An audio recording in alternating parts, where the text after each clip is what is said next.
A few weeks ago, something happened and it's not that big of a deal, but I've been thinking about it constantly because it's something that I'm proud of. So, going to any public pool has always been an issue for me ever since I was young. I just get super self-conscious and you get it. But this summer it sort of kicked into gear a little bit more for some reason. I guess because I wasn't used to going to the pool during quarantine. I don't know. Anyway, I would get a lot of anxiety, and as soon as I would get there, if I saw more than a few people, I would just leave. I wouldn't even just sit down and like pretend and talk myself into the fact that, you know, this is my body, I'm gonna enjoy myself. I would just leave. And normally that's not my style.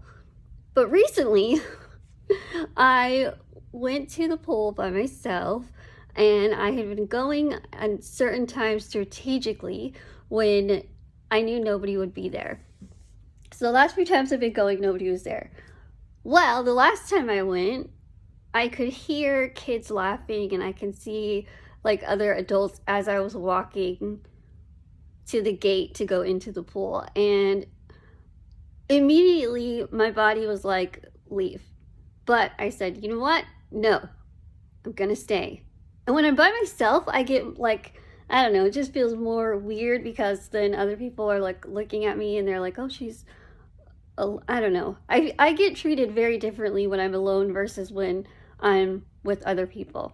So I decide to stay and I'm laying out, getting some sun. And the entire time, I'm not even like, all I can think about is they're all staring at me. They're all looking at me. I feel so uncomfortable. But then I started thinking, I'm in Texas and it's like 9,000 degrees and I want to get in the water.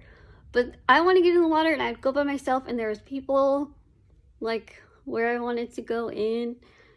And I said, no, just do it. Just do it. I'm probably overthinking it, and I was. I got up and I went to the pool and I enjoyed myself, and it was so nice, and I stayed for a long time, and it was just so nice. So I know this sounds like probably dumb and not that big of a deal, but when you like feel super self-conscious to the point where it like makes you leave where you are, but then you sort of overcome it and you get to stay and you actually enjoy yourself, it's a win, and it's one that makes me very, very happy.